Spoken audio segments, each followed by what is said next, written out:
¿Quiénes realmente controlaban el poder tras la presidencia de JFK?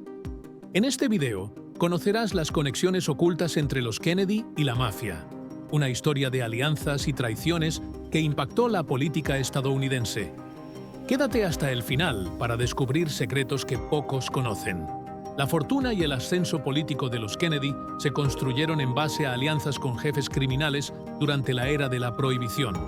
Joseph P. Kennedy, patriarca de la familia, estableció vínculos con la mafia para manejar el envío y distribución ilegal de licor, lo que le permitió amasar una gran fortuna. No obstante, esa alianza terminó en traición. La mafia esperaba protección después de haber ayudado a colocar a John F. Kennedy en la presidencia, pero en lugar de eso, enfrentaron una persecución feroz bajo el mando de Robert F. Kennedy, fiscal general.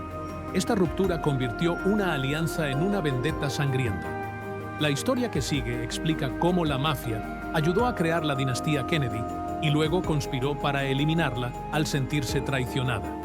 Frank Costello, uno de los capos mafiosos más influyentes, reconoció en 1973 su alianza con Joseph P. Kennedy durante la época de la Prohibición. Kennedy se encargaba de la importación internacional del licor, mientras la mafia dominaba la distribución a nivel nacional. Esta colaboración no fue un secreto dentro del mundo criminal. Joseph Bonanno, otro líder mafioso destacado, detalló en sus memorias que Sag Harbor funcionaba como un punto estratégico para el transporte ilegal de alcohol.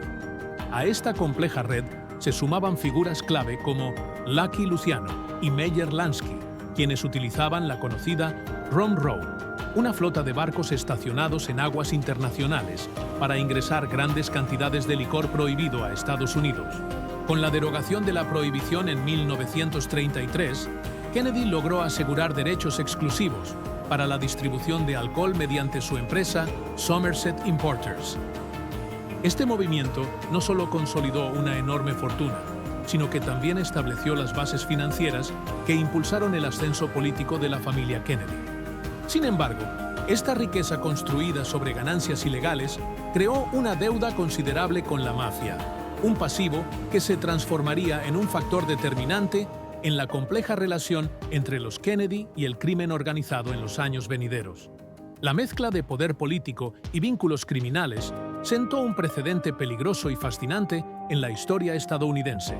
Para garantizar la victoria de John F. Kennedy en 1960, Joseph Kennedy buscó la ayuda directa de Sam Giancana, un poderoso jefe mafioso, utilizando como enlace a Frank Sinatra.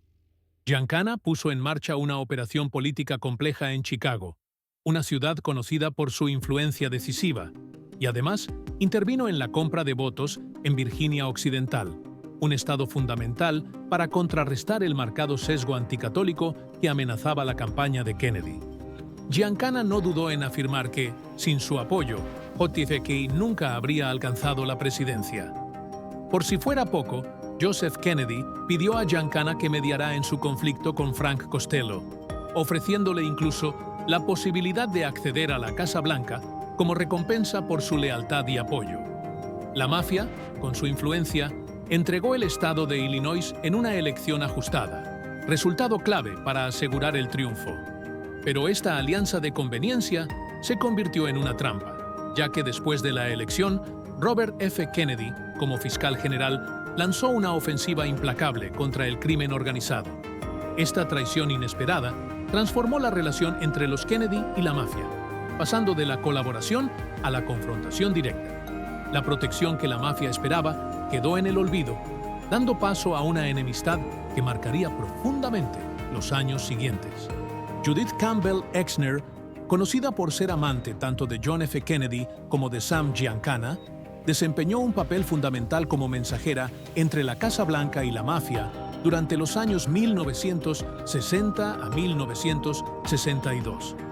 Introducida en este círculo por Frank Sinatra, se encargaba de transportar sobres entre el presidente y los jefes mafiosos, entre ellos Giancana y Johnny Rosselli. Organizó alrededor de 10 reuniones secretas que mantenían a ambos mundos, el político y el criminal, en comunicación directa y discreta. En su lecho de muerte, Exner reveló que no solo llevaba dinero, pues transportaba documentos delicados relacionados con planes de asesinato en Cuba, atribuidos directamente a órdenes de JFK. Incluso confirmó su participación en un encuentro con Giancana dentro de la Casa Blanca, un hecho que refleja el nivel de riesgo y secreto que rodeaba estas operaciones. Las investigaciones del FBI, que incluyeron registros telefónicos, visitas y vigilancia, corroboraron sus movimientos, poniendo al descubierto la magnitud del peligro para la seguridad nacional. Este vínculo clandestino se desarrollaba justo en paralelo a la intensa persecución que Robert F. Kennedy mantenía contra la mafia desde su posición como fiscal general, lo que aumentaba la tensión y contradicción entre los Kennedy y las organizaciones criminales. La revelación de estos contactos demuestra el lado oscuro y poco conocido de la administración JFK, donde la línea entre poder y delito se volvió peligrosamente difusa. Robert F. Kennedy lanzó una ofensiva implacable contra la mafia que cambió para siempre la lucha contra el crimen organizado. Durante 1961 y 1962, las condenas criminales pasaron de 35 a 288, un aumento del 800%. Coordinó 26 agencias federales y amplió la sección de crimen de 17 a 60 empleados, aparte de abrir oficinas especializadas dedicadas exclusivamente a perseguir a la mafia. Gracias a sus esfuerzos, se aprobaron 7 nuevas leyes antimafia que facilitaron la persecución legal.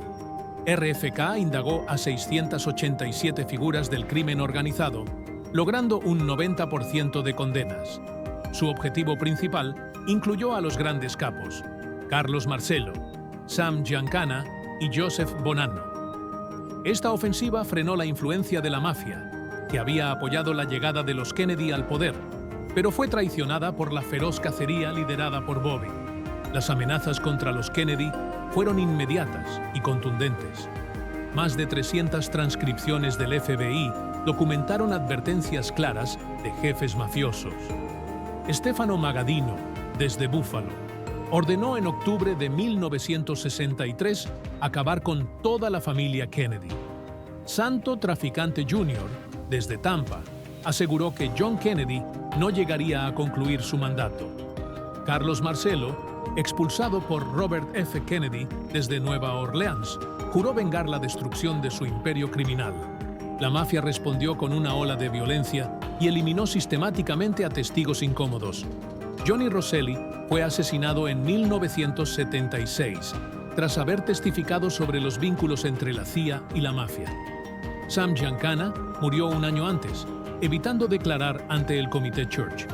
En 1987, en su lecho de muerte, Traficante admitió: Carlos arruinó todo. No debimos matar a John, sino a Bobby.